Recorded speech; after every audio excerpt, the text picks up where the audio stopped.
The Earth of this world had long stopped pretending it was safe.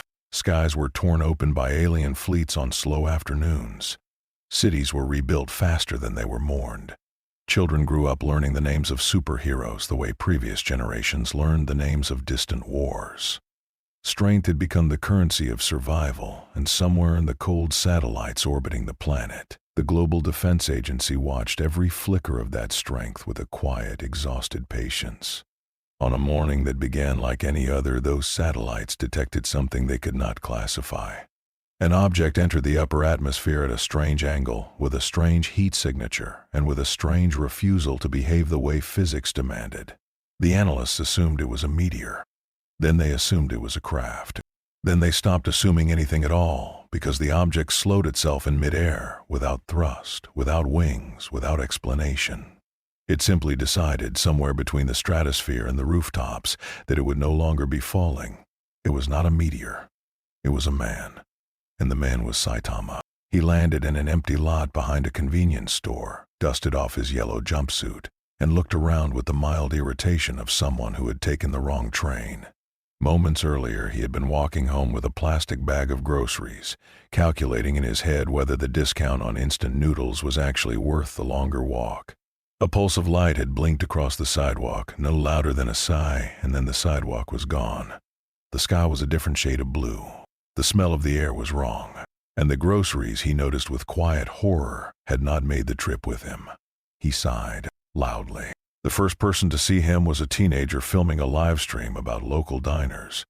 The teenager glanced up, saw a bald man in a cape standing beside a dumpster, and assumed he was a delivery worker on break. Saitama asked him politely where the nearest grocery store was. The teenager pointed without looking. Saitama thanked him and began to walk. 3 blocks away, the city began to scream. A villain had risen from beneath a parking structure. He was tall, plated in dark armor, and shouting demands no one was listening to. Cars were flipping through the air. A bus was crumpling around a street lamp. Somewhere a child was crying, and somewhere else a hero was still minutes away. The Global Defense Agency was already scrambling, but the situation was minutes from catastrophe. Saitama walked into the intersection holding a paper map he had picked up from a tourist kiosk. He squinted at it, turned it sideways, then looked up at the armored figure now charging toward him. He raised one hand. There was no flash. There was no thunder. There was only a sound that the city would later struggle to describe, a sound like a door closing very firmly in a very quiet room. The armored figure was simply no longer where he had been standing. A faint shape on a distant hillside was the only evidence he had existed at all. Saitama lowered his hand, looked back at the map, and muttered that none of these street names made any sense. The witnesses stood frozen. A woman behind an overturned coffee cart finally managed to speak. She asked him who he was. He told her his name. She asked him what he was. He told her he was a hero. She did not know what to do with that. In a control room far above the city, an analyst stared at the footage and asked her supervisor what they had just seen. The supervisor told her it was a fluke. He told her the angle was wrong, the sensors were miscalibrated, the readings were impossible. He told her these things because the alternative was to admit that a bald man in a cape had just rewritten the rules of their world while looking for a sale on rice. Saitama, meanwhile, was already walking away. He still had not found the grocery store. Mark Grayson arrived at the intersection 40 minutes too late. By then, the emergency crews had already swept the rubble into neat piles, and the cameras had been moved behind yellow tape. He hovered above the scene in his blue and yellow suit, scanning the impact crater with the patient seriousness of a young man who had been taught, very recently and very painfully, that the world rewarded patience with disaster. The crater did not look like a battlefield. It looked like a single perfect dent. There were no scorch marks. There were no claw scars. There was only the suggestion that something enormous had passed through this place without bothering to leave a story behind. Mark touched down, examined the ground, and frowned. He had expected an alien warrior. He had expected wreckage on a planetary scale. Instead, he had a crater the size of a swimming pool and witnesses who could only describe the hero as, in their own confused words, a guy who looked like he had just gotten off a long shift. He found Saitama 2 streets over, standing in front of a vending machine and counting coins. Mark hesitated. He had braced himself for a confrontation. He had rehearsed the cautious, diplomatic phrasing his father never bothered with. None of it fit the man in front of him. The man in front of him was frowning at a beverage selection as if it were the most genuine problem he had faced all week. Mark cleared his throat. He introduced himself. He said he was a hero. He said he had questions. Saitama turned, considered him politely, and asked if he had any spare change. The conversation that followed would later be transcribed, analyzed, and replayed by intelligence officers across 3 agencies, and none of them would understand it. Saitama answered every question with a calm, almost bored honesty. He said he had come from somewhere else. He said he did not know how. He said he had defeated the armored villain because the villain had been in the way. When Mark asked him why he had become a hero in the first place, Saitama paused, scratched the back of his head, and said that he had done it for fun. Mark stared at him. In his world, every cape carried a graveyard. Every power had a cost measured in cities. The idea that someone had stepped into this life for fun struck him as either a joke or a confession. He could not decide which was worse. While the two of them spoke, Cecil Stedman watched from a screen 300 miles underground. He watched without expression. He had spent his career building defenses against beings he could measure, threats he could file, dangers he could outthink. Now his analysts were sliding reports across his desk that contained a single recurring phrase. Every simulation they ran, every model they built, every calculation they attempted returned the same result. The force required to produce what Saitama had done should not exist inside a human body. It should not exist inside any body. It should not exist at all. Cecil lit a cigarette. He let the smoke gather in the cold blue light of the monitors. He listened to Saitama complain in real time about the price of a sports drink. Then he gave a quiet order. He told his team to keep eyes on the stranger at all times. He told them not to interfere. He told them not to provoke.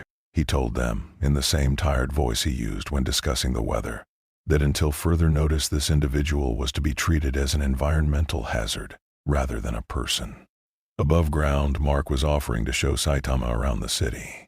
Saitama accepted because Mark mentioned that he knew a place with cheap noodles. They walked off together along a sidewalk lit by late afternoon sun, the young hero in his bright suit and the older man with the empty expression. And for the first time in a long time, Earth's defenders were not certain whether they had gained an ally, found a wandering ghost, or accidentally invited something into their world that none of their weapons had been designed to understand. Nolan Grayson came home that evening with the slow, deliberate calm of a man who had already decided what kind of conversation he was about to have. He set his coat on the hook. He kissed his wife on the forehead. He poured himself a glass of water he did not drink. And then he turned to his son and asked, in a voice that was almost gentle, about the bald man. Mark told him everything. He told him about the crater that was not a crater. He told him about the vending machine and the noodles and the laughter that had not quite reached the stranger's eyes. He told his father that the man had defeated an armored villain without even appearing to notice. He told him that the man seemed more than anything tired. Nolan listened without interrupting. When Mark finished, his father set down the untouched glass and said in the same gentle voice that he wanted to meet this stranger himself. He said it the way a man asks to inspect a lock on a door he no longer trusts. They found Saitama the next morning on the rooftop of an apartment building eating a bowl of cereal while watching pigeons. He looked up when Nolan landed, taking in the white suit and the red cape and the famous mustache without any visible reaction. He greeted him the way a neighbor greets another neighbor in an elevator. Distant, slightly inconvenienced. Nolan studied him. He had walked among gods. He had crushed warlords on 100 worlds. He understood the language of combat the way a sailor understands the sea, by feel, by instinct, by the small involuntary tremors that always preceded violence. Every warrior he had ever faced had carried that current somewhere in their body. A tension in the shoulders, a readiness in the stance, a flicker behind the eyes that said even unconsciously, I am prepared to die here. Saitama had none of it. He was eating cereal. He was holding his bowl with both hands. His feet were bare. His attention was on a pigeon that had decided, against all logic, to walk closer to him rather than away. For the first time in centuries, Nolan Grayson felt the small, cold pull of uncertainty in his chest. Not fear. He did not yet know what fear felt like in this body, but something adjacent to it. Something that suggested the rules of the moment were not the rules he had brought with him. He suggested very politely that they spar. Saitama shrugged. He set down the bowl. He said he had a few minutes before the morning sales ended at the market across the street. They rose into the upper atmosphere together, away from the city, above the clouds, into the thin and silent cold where Nolan had fought some of the worst battles of his life. He turned to Saitama. He explained with the patience of a man giving a final warning that he was going to attack at full strength. Saitama nodded, the way a man nods when his dentist tells him there might be slight pressure. Nolan struck. It was the kind of blow that had collapsed mountain ranges. It was the kind of blow that had carved continents into new shapes. It traveled with a force that lit the air on fire and turned the clouds beneath them into glass. It was meant to end the conversation, not extend it. Saitama caught it with one hand. The shock wave traveled outward and split the cloud layer for 200 miles in every direction. Birds fell silent in 3 countries. A research satellite recorded a pressure anomaly and immediately attributed it to a malfunction. Saitama looked at his palm, looked at Nolan, and asked with mild curiosity whether that had been the warm-up. Nolan did not answer. He could not. For the first time, he was looking at a being whose stillness was not control but absence. There was no tension to read. There was no readiness to measure. The man in front of him had not braced. He had not flinched. He had answered a mountain-ranging punch the way another man might answer a doorbell. Nolan returned to the ground without finishing the spar. He flew home in silence. That night, he sat across from his son at the kitchen table and told him quietly to stay away from the stranger. He told him that some things were not enemies and not allies, but simply outside the conversation entirely. Mark nodded. He said he understood. But long after his father had left the room, he kept thinking about one detail he had never seen before, one detail he could not let go of. The man who terrified entire planets had looked, for just a moment, worried. The report reached Viltrum the way all uncomfortable reports reached Viltrum, slowly, indirectly, and through channels designed to protect the messenger. A junior intelligence officer compiled the footage from 3 intercepted Earth broadcasts and 1 stolen GDA simulation. He attached his analysis in a single short paragraph. He noted that an unidentified individual on Earth had halted an attack from Nolan Grayson at point-blank range with 1 open hand and no apparent effort. He noted that the individual had then returned to ground level to purchase what appeared to be cleaning supplies. He submitted the report, deleted his own draft, and went home to his family with the quiet certainty that he had probably ended his career. The senior command read the report twice. Then they laughed. The idea was absurd. Viltrumites were the apex of the known universe. Their bones were forged in gravities that would crush lesser species into paste. Their warriors had cracked planets open as field exercises.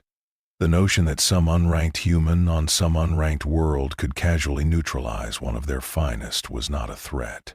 It was a clerical error. It was a misreading of bad footage. It was the kind of story that conquered species told themselves to feel braver in the dark. But the footage kept arriving. New angles, new witnesses, new impossible details. A satellite image showed an armored villain reduced to a smudge on a distant hillside by an attack that left no visible energy signature. A spy network recorded a moonlit conversation in which Nolan Grayson, of all people, advised his son to stay away from a man eating cereal on a rooftop. The pattern was small, but the pattern was consistent, and Viltrumite Command had learned, over millennia, that consistent anomalies were the seeds of empire ending mistakes. They dispatched a scouting party. 6 warriors, decorated, quietly considered some of the most dangerous individuals in the galaxy. Their orders were simple. Observe the target, measure the target, provoke the target only enough to gather data. Return alive. They arrived above Earth at dawn. They descended in formation across the skyline, expecting fear, expecting fleeing civilians, expecting the predictable choreography of conquest. Instead, they found Saitama walking out of a corner store with a plastic bag of vegetables and a popsicle in his mouth. The lead scout addressed him in the crisp, ceremonial cadence of Viltrumite engagement. He identified himself. He identified his rank. He demanded the target identify himself in return. Saitama paused, looked up at the 6 floating figures in their dark uniforms and said, around the popsicle, that he was not interested in buying anything. The scout repeated the demand. The other 5 fanned out into a textbook envelopment pattern. The air above the street began to shimmer with the heat of contained Viltrumite power. Saitama sighed. He set the grocery bag down very carefully on the curb because the eggs were on top. Then he flicked his wrist. The motion was small, almost embarrassed. The kind of gesture a man might make to shoo away a fly that had grown too bold. The first scout vanished from the sky as if the sky itself had decided to delete him.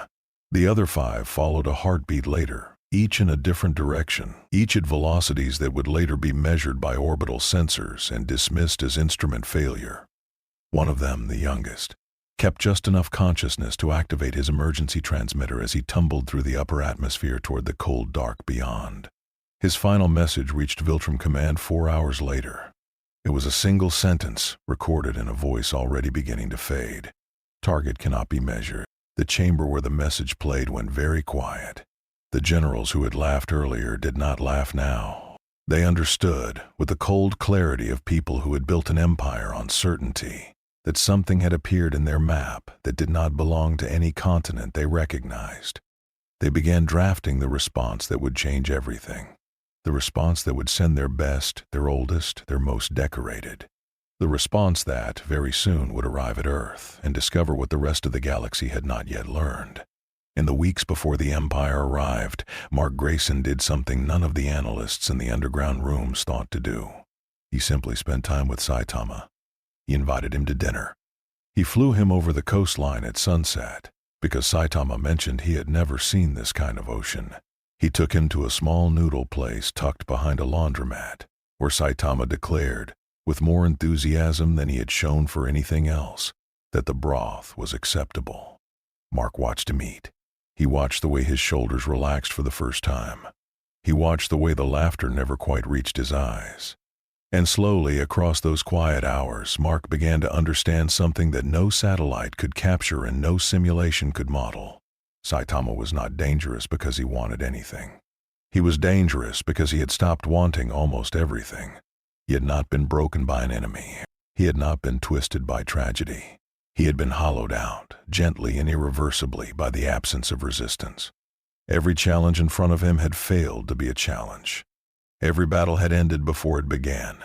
Somewhere along the way, the world had stopped pushing back, and a man who had once trained until his hair fell out had been left holding a strength that no longer felt like his own. He told Mark one evening that he could not remember the last time he had been excited.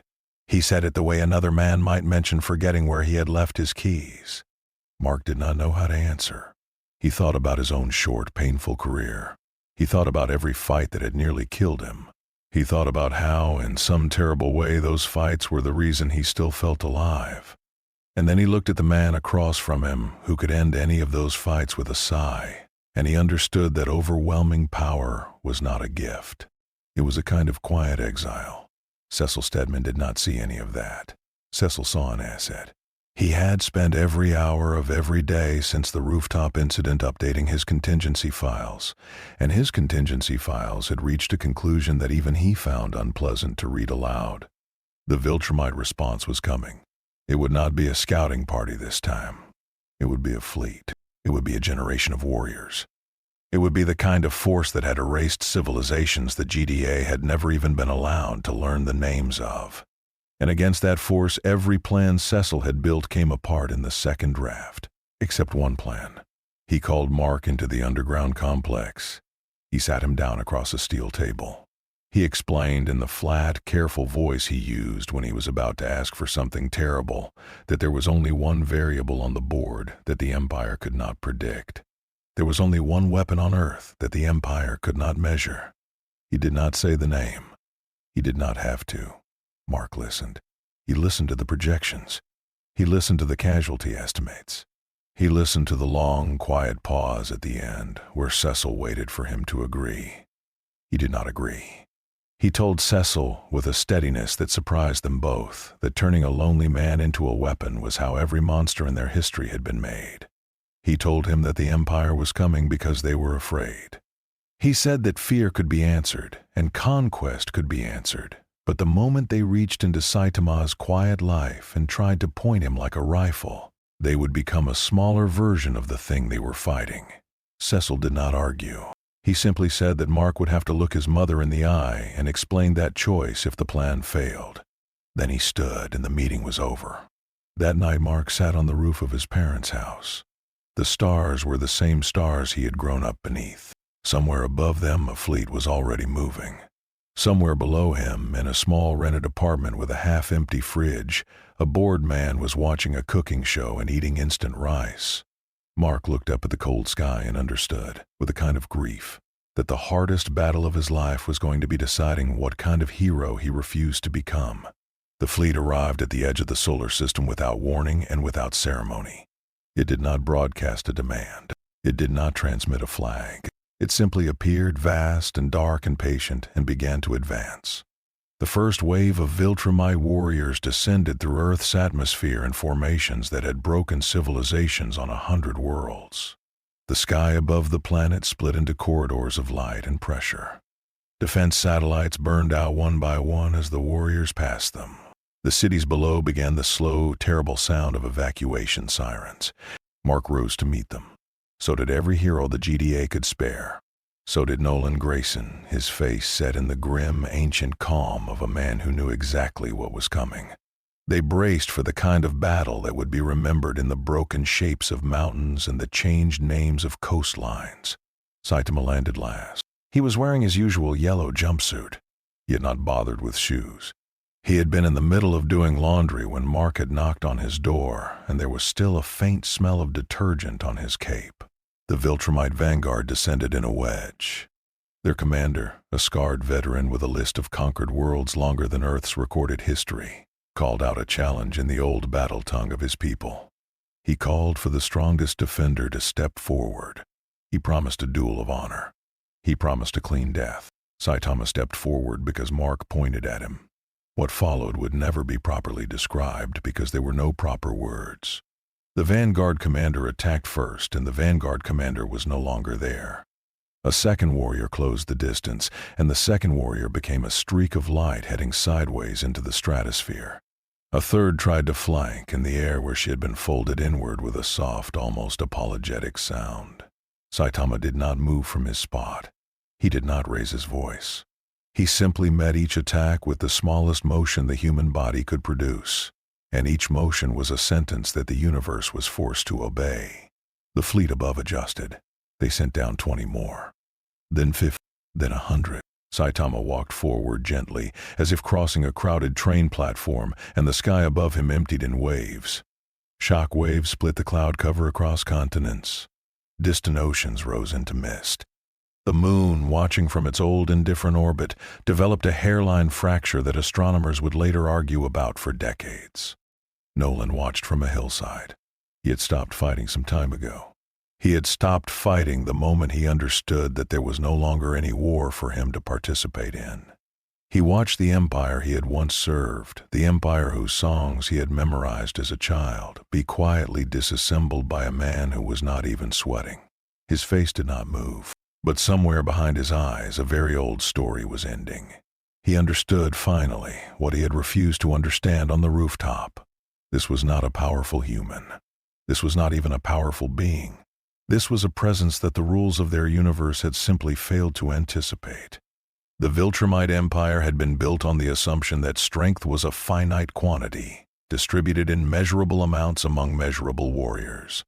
Saitama was the answer to a question their cosmology had never thought to ask. When the last of the vanguard fell, the fleet above hesitated for the first time in its long recorded history. The order to retreat was given by a commander who would later be executed for giving it, but by then the fleet had already turned. The dark ships pulled back into the cold and were gone. Saitama stood in the wreckage of the sky. The wind tugged at his cape. A piece of debris drifted past his shoulder and he stepped around it politely. He looked at his hands. He looked at the empty horizon. And in a voice almost too quiet for Mark to hear, he said the same thing he always said. He still was not having fun. The world did not celebrate the way the world usually celebrated. There were no parades. There were no banners. The cameras came, of course, and the politicians came, and the long, carefully worded statements were read into microphones by people who had not personally seen what had happened in the sky. But the streets themselves were quiet. The people who had watched the battle from their windows had not cheered. They had simply stood there, holding each other, and tried to understand what kind of world they were now living in. Mark found Saitama on a small hill outside the city, the kind of place where the lights of the suburbs faded into the soft dark of farmland. Saitama was sitting on the grass with his arms around his knees, looking up at the stars. The cape was folded neatly beside him. He had taken off his gloves. He looked, for the first time in all the weeks Mark had known him, like an ordinary tired person who had finished a long day at a job no one understood. Mark sat down beside him. They did not speak for a long while. The grass was cold. A few late insects sang in the bushes behind them. Somewhere far above, the last of the Viltrumite fleet was already a fading memory in the long records of the galaxy. Finally, Mark asked the question. He asked it gently, the way you ask a friend about something they have probably already answered to themselves in private. He asked why. He said you could go anywhere. You could rule anything. You could end every war in this galaxy in an afternoon. So why do you keep showing up? Why do you keep being a hero? Saitama thought about it for a moment. He did not give a speech. He did not raise his voice. He simply turned his head slightly toward Mark, and in the soft, tired voice of a man who had stopped trying to impress anyone a long time ago, he said, because someone has to be. The wind moved across the hill. The grass bent and rose. Mark did not answer because there was no answer to give that would have improved on that sentence. A few moments later, the dimensional disturbance began to whisper itself back into the air. A small crack of light formed above the grass, the same soft pulse that had first dropped Saitama into this world. He stood up slowly. He picked up the cape. He brushed off his pants.